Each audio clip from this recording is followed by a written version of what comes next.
Oke, selamat siang kepada seluruh partisipan. Sebelumnya, Assalamualaikum warahmatullahi wabarakatuh. Shalom, Om Swastiastu, Namo Buddhaya, dan salam kebajikan.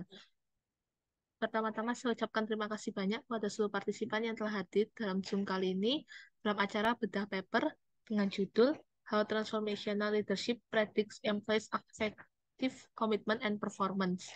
Nah, di sini ada narasumber kita yaitu Mbak Lailatul Fiatun. Nah, mungkin kepada Mbak Lailatul boleh untuk menyampaikan basa-basi sejenak. Oke, terima kasih Caroline. Selamat siang teman-teman. Mungkin aku langsung izin share screen. Mungkin host Oke, waktu dan tempat dipersilahkan. ya mungkin host bisa bantu ini, izinkan share screen.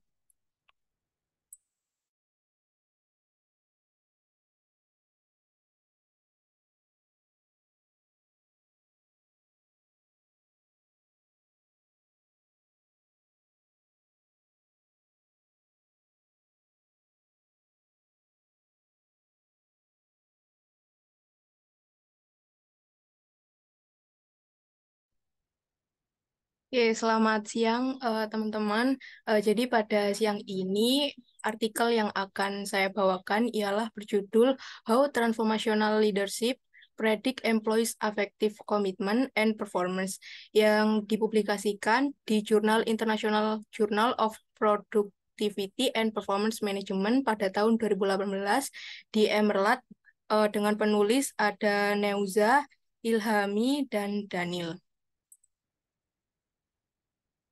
Jadi apa sih yang memotivasi penulis untuk melakukan penelitian ini? Jadi yang pertama itu selama 2 dekade terakhir ini kepemimpinan transformasional itu telah dianggap sebagai teori yang paling berpengaruh.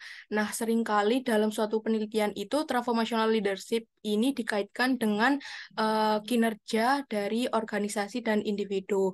Nah, tetapi beberapa literatur juga ada yang mengaitkan dengan komitmen dari organisasi itu sendiri. Jadi komitmen organisasi itu sendiri apa? Jadi komitmen organisasi itu berkaitan dengan kondisi psikologi yang mencirikan hubungan antara karyawan dengan organisasinya. Jadi komitmen organisasi ini dibagi jadi 3 kalau kita baca literatur-literatur, ada komitmen afektif, kontinu, dan normatif. Untuk bedanya sendiri itu apa? Jadi, yang pertama komitmen afektif ini berkaitan dengan hal yang emosional, yang di mana identifikasi dan keterlibatan karyawan dalam organisasi itu dilihat. Yang kedua ada komitmen kontinu, berkaitan dengan persepsi karyawan tentang kerugian apa yang akan dia dapatkan ketika dia meninggalkan organisasi itu. Dan yang terakhir itu ada komitmen normatif yang berkaitan dengan perasaan karyawan tentang kewajiban yang harus ia berikan kepada organisasi. Nah, eh, tadi kan yang mengaitkan antara kepemimpinan transformasional dengan kinerja itu sudah banyak oleh beberapa literatur, tetapi masih sedikit, terutama yang membuktikan bahwa komitmen organisasi ini tuh bisa menjadi variabel mediator dalam hubungan antara transformational leadership dengan kinerja. Jadi dalam penelitian kali ini penulis itu bertujuan untuk menguji pengaruh kepemimpinan transformasional terhadap kinerja individu karyawan melalui peran mediasi komitmen afektif.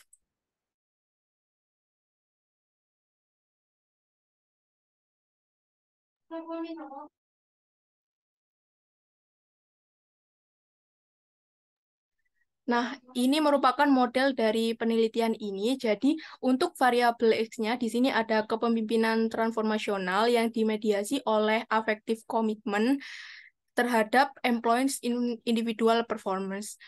Untuk satunya, di sini ada transformational leadership berpengaruh positif terhadap affective commitment. Yang hipotesis 2, transformational leadership berpengaruh positif terhadap kinerja individu karyawan. Hipotesis 3 ada affective commitment berpengaruh positif terhadap individual performance dari karyawan. Dan hipotesis 4 di sini AC atau affective commitment memediasi hubungan antara TL dan employers IP.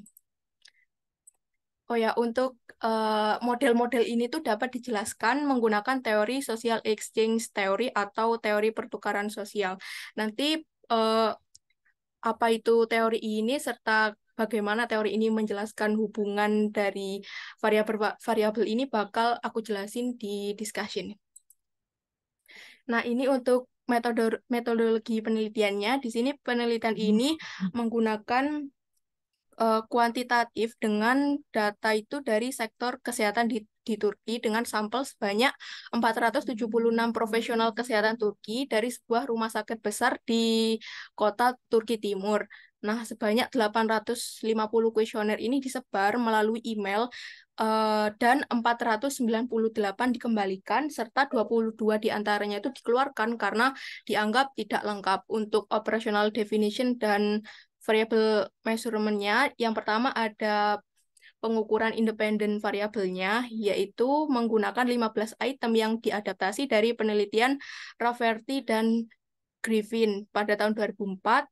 Untuk pengukuran variabel mediasinya diukur menggunakan 3 item yang diadaptasi dari Reget pada tahun 2011 dan ada pengukuran dependen menggunakan 4 item yang diadaptasi dari Rego dan Junha pada tahun 2008. Untuk analisisnya itu dengan SEM atau Structural Equation Model menggunakan perangkat lunak Amos. Nah, mungkin eh, kenapa sih pakai SEM dan Amos? Mungkin salah satunya itu penelitian ini tuh ingin mengetahui kecocokan model serta beberapa outer loadingnya. Karena kan ketika kita menggunakan perangkat Amos itu kita juga bisa sekaligus mengukur apakah faktor-faktor yang digunakan atau item yang digunakan dalam mengukur variabel ini tuh sudah valid atau enggak. Nah, ini merupakan hasil dari penelitian ini. Pada tabel yang pertama itu bisa kita lihat ada menyajikan statistik deskriptif beserta matriks korelasi. Nah, penelitian ini tuh menggunakan uji korelasi bukan regresi karena ingin mencari hubungan dua arah dari setiap variabelnya. Selain itu, dalam analisis korelasi juga bisa mengetahui arah hubungan, kekuatan hubungan, serta signifikansinya. Nah, pada tabel ini yang perlu kita lihat adalah yang sudah saya beri stabilo kuning. Di sini yang pertama ada 0,656. Di sini tuh artinya adanya korelasi antara TL dan AC, di mana arah hubungannya itu positif serta memiliki kekuatan hubungan yang kuat, serta signifikan pada taraf 1%. Di sini juga bisa kita lihat dia itu memiliki bintang 2, yang artinya dia signifikan pada taraf 1%. Arti dari angka ini apa? Artinya itu eh, artinya H1 diterima bahwa transformational leadership itu berpengaruh positif terhadap affective komitmen. Nah, yang selanjutnya angka 0,310. Nah, di sini artinya apa? Menunjukkan korelasi antara transformational leadership terhadap individual performance dengan arah hubungan positif, kekuatan hubungan moderat, serta signifikan pada taraf 1%. Sehingga dapat disimpulkan bahwa hipotesis 2 itu diterima. Nah, untuk yang 0,388 ini artinya apa? Artinya AC berkorelasi terhadap individual performance dengan arah hubungan positif, kekuatan hubungan moderat, dan signifikan pada taraf 1%. Sehingga dapat disimpulkan kalau H3 yang menyatakan AC itu berpengaruh positif terhadap individual performance diterima.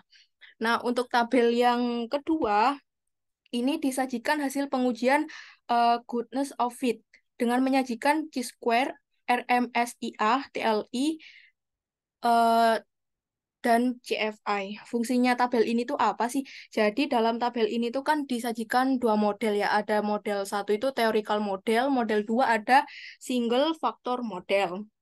Jadi theoretical model itu mencoba menjelaskan bagaimana mediator mempengaruhi hubungan antara X ke Y, sedangkan di single model ini biasanya lebih sederhana dan mengasumsikan hubungan X ke Y itu secara langsung tanpa adanya variabel mediator. Nah, hasil tabel tersebut itu menunjukkan kalau model satu itu lebih cocok atau lebih fit daripada model 2. Artinya, menggunakan variabel mediasi dalam penelitian ini adalah pilihan yang cocok daripada melakukan pengujian secara langsung dari X ke Y. Nah, kenapa bisa begitu? Jadi bisa kita lihat angka-angka hasil dari pengujian model satu dan 2. Di sini ada chi-square. Nah, di sini bisa dilihat kalau hasil dari model satu itu lebih kecil dari hasil model 2, di mana artinya itu kan kalau secara teoritis itu kan lebih semakin kecil, maka itu model itu semakin baik. Jadi dapat disimpulkan kalau model satu itu lebih baik dari model 2. Nah, untuk RMSEA ini sebenarnya taraf cut-off variabelnya itu sendiri ada di angka 0,08, kalau TLI ini 0,95, kalau CFI ini 0,95. Nah, kalau kita bandingkan dengan cut-off-nya, model satu ini yang paling mendekati. Jadi ketika dia berhasil memenuhi cut-off-nya, yaitu misal RMSEA lebih dari sama dengan 0,08, berarti itu diartikan model tersebut goodness fit. Tetapi dalam tabel ini kan untuk model satu hasilnya itu 0,092. Nah, di mana itu tidak lebih dari sama dengan 0,08. Jadi ini dikategorikan moderat, sedangkan yang model 2 ini dikategorikan sebagai tidak fit gitu. Begitu juga dengan TLI dan CFI. Nah, selanjutnya ini kita lihat di tabel 3. Tabel ini menyajikan theoretical model, standar Lise total, indirect, and direct effect. Nah, hal ini tuh berkaitan dengan pengujian hipotesis 4 ya teman-teman. Tadi kan hipotesis 1 dengan 3 kan lewat tabel yang correlation matrix sudah diterima. Nah, ketika kita ingin menguji adanya variabel mediasi, di sini tuh bisa kita lihat hasilnya pada tabel yang ketiga. Nah, jika kita lihat pada angka yang sudah saya tebali ini, di sana itu bisa lihat kalau hasilnya itu signifikan. Jadi dapat disimpulkan kalau uh, affective confirmation itu dapat menjadi variabel mediator antara transformational leadership ke individual performance karyawan. Jadi dapat disimpulkan kalau hipotesis 4 dalam penelitian ini diterima. Nah, ini merupakan analisis model atau hasil dari outer loadingnya. Jadi panah yang dari transformational leadership ke TL1, TL2 hingga TL12 ini menunjukkan faktor loadingnya. Jadi artinya itu apa? Artinya artinya itu instrumen-instrumen yang mengukur transformational leadership itu bisa dikatakan sudah valid karena jika kita lihat angka-angkanya ini sudah berada di atas 0,5 ya teman-teman. Begitu juga dengan angka yang instrumen yang mengukur komitmen ini. Nah, sedangkan pada angka-angka yang di tengah ini yang 0,68, 0,37 serta 0,08 ini merupakan koefisien PET yang artinya itu transformational leadership menyumbang 0,08 atau 68% terhadap komitmen. Begitu juga transformational leadership menyumbang 0,08 atau 8% ke performance seperti itu. Nah, selanjutnya kita masuk ke discussion-nya. Jadi, eh, dalam penelitian ini kan tadi sudah saya notice kalau menggunakan teori pertukaran sosial. Teori pertukaran sosial itu apa? Merupakan suatu konsep dalam sosiologi dan psikologi sosial yang mengajukan bahwa hubungan sosial itu dapat dijelaskan melalui prinsip-prinsip pertukaran yang melibatkan pemberian, menerima, dan mengharapkan balasan dalam suatu interaksi sosial. Selain itu, teori ini juga dicirikan dengan kerjasama dan timbal balik, yaitu ketika suatu pihak memberikan manfaat kepada pihak lain, maka pihak yang mendapat manfaat ini akan merasa memiliki kewajiban untuk membalas di beberapa hal di masa depan. Jadi berdasarkan penelitian juga menunjukkan hasil yang menyatakan atau mendukung bahwa adanya pengaruh positif dari transformational leadership ke affective commitment, dari transformational leadership ke individual performance, dari affective commitment terhadap individual performance, serta AC ini memediasi hubungan antara TL dan IP. Nah, kita kan juga bisa ini ya mengetahui hubungan-hubungannya jika kita juga bisa melihat dari perspektif teori ini juga. Jadi, kepemimpinan transformasional itu kan melibatkan elemen-elemen seperti karisma, in, motivasi inspiratif, stimulasi intelektual, dan pertimbangan individu. Yang diyakini faktor-faktor ini itu memiliki dampak yang signifikan dalam menciptakan lingkungan kerja yang mempengaruhi karyawan mereka. Nah, para pemimpin yang mengadopsi gaya kepemimpinan ini mampu menciptakan atmosfer yang di mana karyawan itu akan merasa diberdayakan, dihargai, didukung, termotivasi, terinspirasi, dan memiliki keikutsertaan yang kuat terhadap organisasi tempat mereka bekerja. Yang pada akhirnya karyawan itu akan memiliki rasa kewajiban untuk membalas pemimpin transformasional mereka dengan hal yang positif dan salah satunya melalui komitmen afektif serta kinerja yang lebih baik juga. Nah, ini merupakan limitation and future research, ada theoretical contribution sama implication for management. Jadi, apa sih limitasinya? Yang pertama itu, dalam penelitian ini, transformational leadership, affective commitment, dan individual performance itu hanya diukur melalui individu yang sama dengan menggunakan kuesioner yang sama juga pada satu waktu. Sehingga hal ini juga dapat menimbulkan beberapa bias karena termasuk subjektif juga. Sehingga penelitian di masa depan itu diharapkan dapat mengeksplorasi efek TL ke kinerja bawahan melalui metode dan sumber-sumber yang lain juga. Untuk limitation yang kedua itu dalam penelitian ini hanya memasukkan satu variabel mediasi saja. Sehingga untuk penelitian mendatang mungkin saja bisa mengembangkan variabel mediasi, misal transformational leadership dengan kinerja yang dimediasi oleh kesejahteraan dan keterlibatan atau mungkin mediator yang lainnya. Untuk keterbatasan yang ketiga, ada variabel moderasi tidak dimasukkan dalam model penelitian ini. Jadi bisa kita mungkin cari-cari literatur yang mana bisa kita munculkan variabel moderasi yang memoderasi hubungan antara TL dan IP karyawan ini. Nah, untuk kontribusi teoritisnya itu, yang pertama penelitian ini menegaskan hasil penelitian sebelumnya yang menemukan efek positif dari transformational leadership terhadap afektif komitmen dan kinerja karyawan. Yang kedua, studi ini juga merespon permintaan untuk penelitian lebih lanjut dari mereka yang berpendapat bahwa masih perlu informasi lagi terkait bagaimana transformational leadership itu mempengaruhi kinerja karyawan mereka. Yang terakhir, penelitian ini juga mengatasi kesenjangan penelitian yang signifikan dengan menguji efek mediasi variabel yang relevan.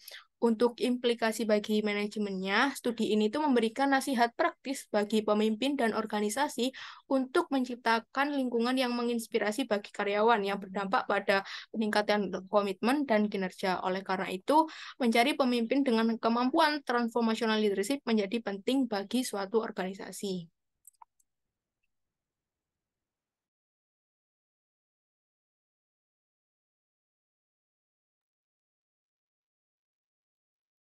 Nah, mungkin selanjutnya kita akan melihat bagaimana pola penulis dalam penulisan artikel ini ya teman-teman. Jadi di sini sebentar.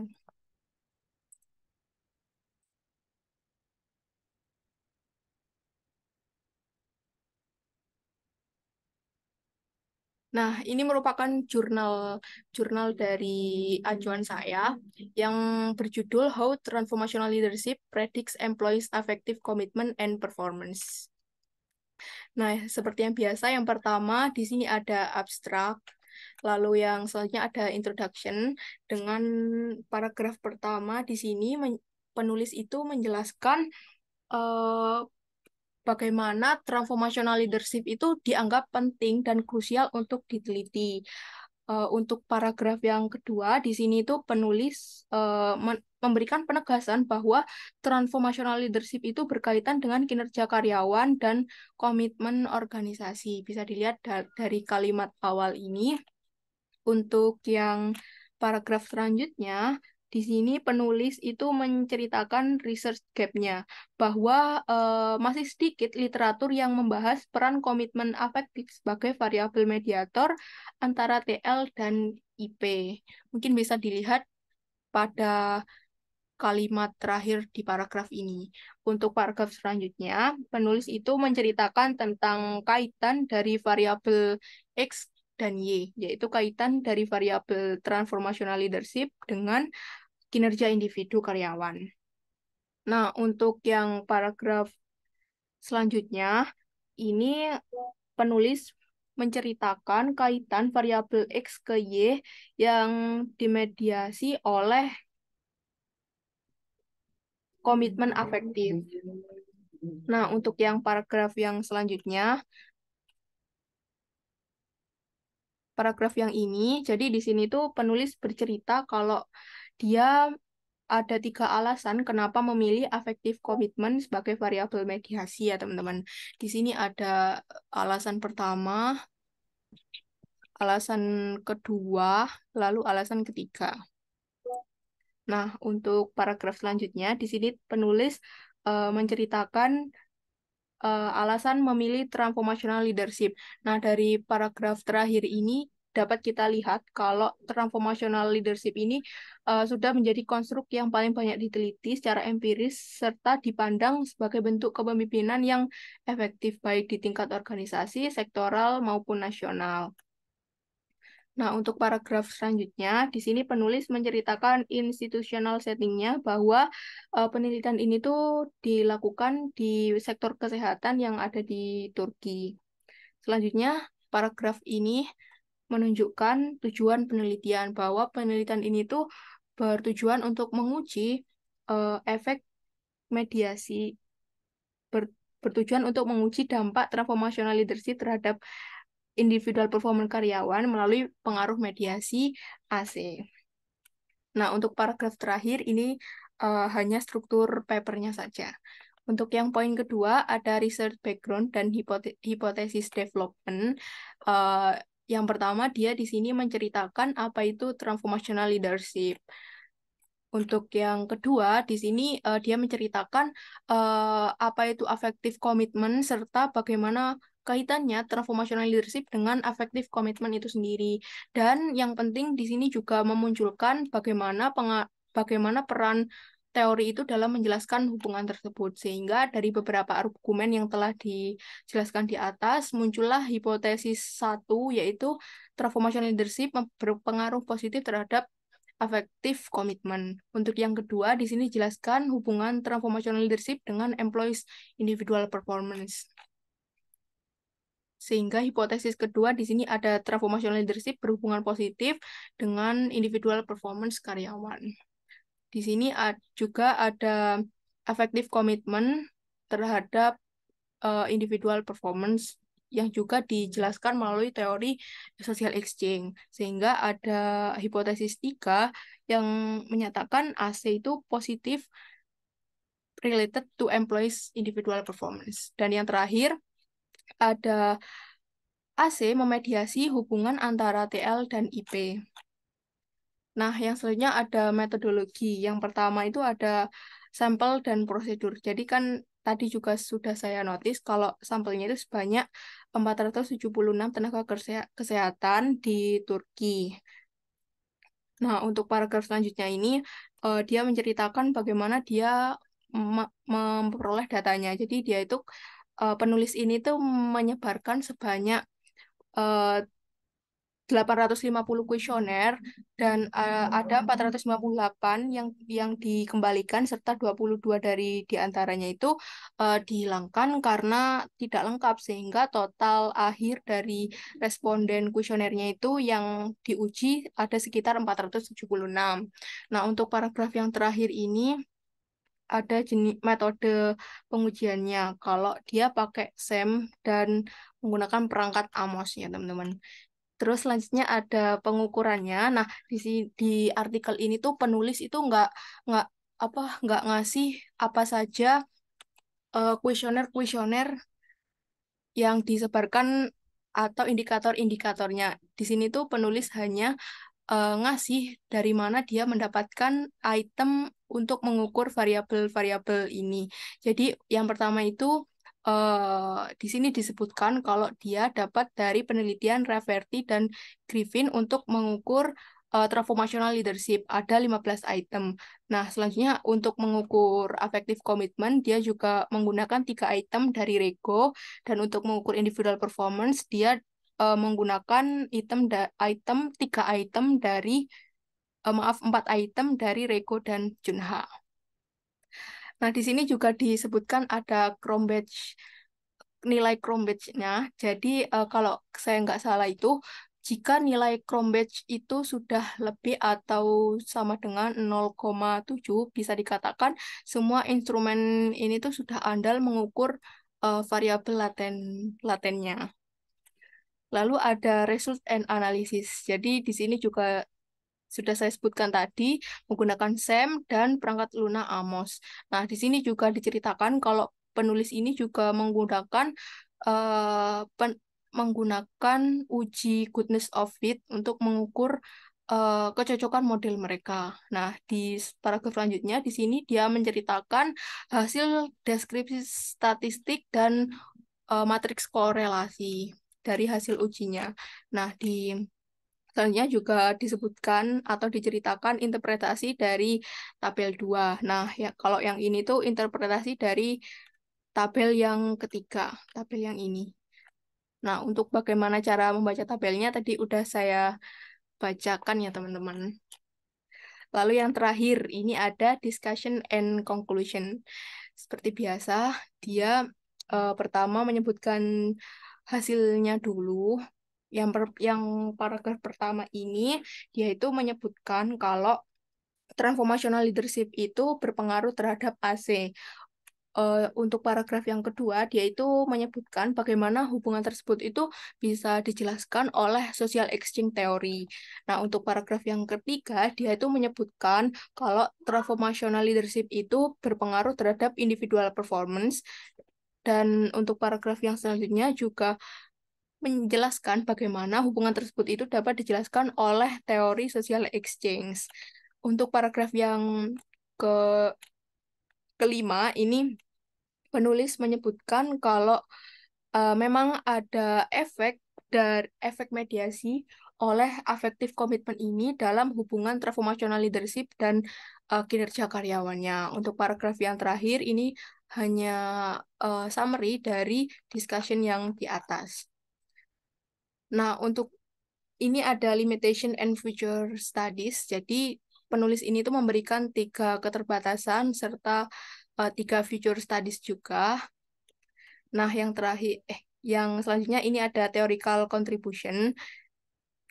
Tadi sudah saya jelaskan apa apa limitation and future research-nya, apa theoretical contribution-nya, serta apa implication for management-nya. Sudah itu. Nah, terakhir ini daftar pustaka. Mungkin sekian teman-teman. Saya kembalikan ke MC.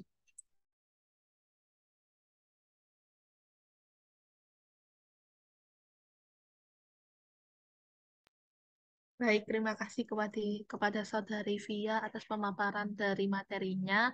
Wah, cukup menarik sekali ya tentang paper yang dibahas kali ini. Mungkin dari partisipan apakah ada yang mau bertanya? Oke, sepertinya tidak ada yang mau bertanya.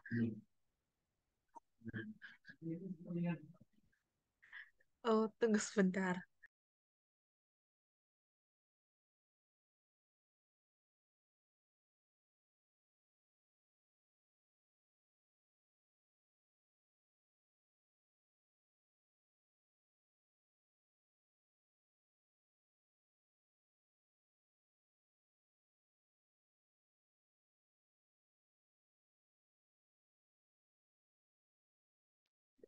Oke, mungkin karena tidak ada pertanyaan, mungkin dari MC saja yang bertanya ya.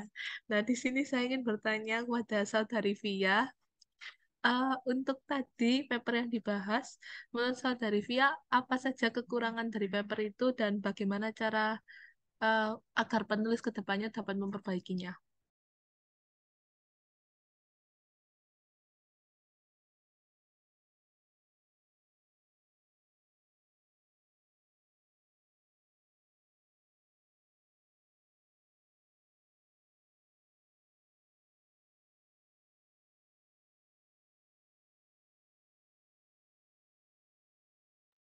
Oke, terima kasih Caroline atas jawabannya. Mungkin saya izin berpendapat terkait pertanyaan Caroline, apa saja kekurangan dari paper tersebut menurut saya, serta bagaimana cara penulis itu dapat memperbaikinya. Kalau menurut saya, yang pertama itu pada penelitian ini, eh, pada bagian introduction deh. Di sini kalau menurut saya ada suatu paragraf yang menyebutkan institutional settingnya. Nah, di sini tuh penulis menurut saya tuh kurang memberikan apa alasan mengapa dia itu meneliti atau melakukan penelitian ini tuh di sektor kesehatan yang ada di Turki. Nah, di sini hanya menyebutkan kalau tempatnya itu di Turki. Jadi kayak kurang apa argumen pendukung yang atau apa ya suatu kondisi yang menyebutkan kenapa harus di Turki gitu. Kalau menurut saya, pertama itu mungkin penulis bisa lebih menjelaskan ya seperti kayak kita buat uh, artikel itu kan kita juga menyebutkan kalau misal di Indonesia kekurangannya masih ini, potensinya masih ini. Itu kan juga bisa jadi penguat kenapa artikel ini tuh cocok dilakukan di negara tersebut gitu. Untuk yang selanjutnya, ini tuh oh, bentar ya. Oh ya, ini. Kalau menurut saya di bagian metode ini tuh penulis menyebutkan adanya penggunaan metode bootstrap. Nah, di sini tuh eh, penulis juga hanya menyebutkan kalau dia itu memakai metode bootstrap. Nah, untuk alasan dari dia memakai metode ini tuh juga kurang disebutkan kalau menurut saya, sehingga kita itu juga masih cari-cari terkait metode ini. Untuk selanjutnya juga ada ini.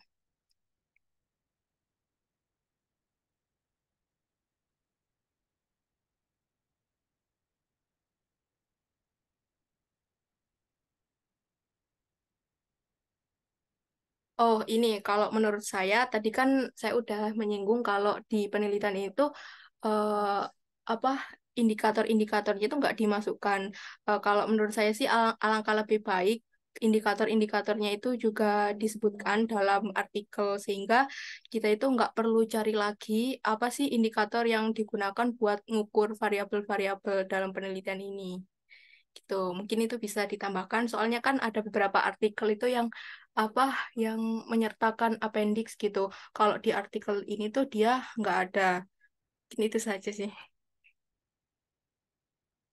Bagaimana, Caroline? Baik, jawaban yang sangat bagus dan cemerlang. Nah, maka dari itu, mungkin apakah ada lagi yang mau bertanya? Jika tidak ada, baiklah saya tutup. Wassalamualaikum warahmatullahi wabarakatuh. Kurang lebihnya mohon maaf. Beri tepuk tangan untuk Saudari Via. Ya sih. Ya.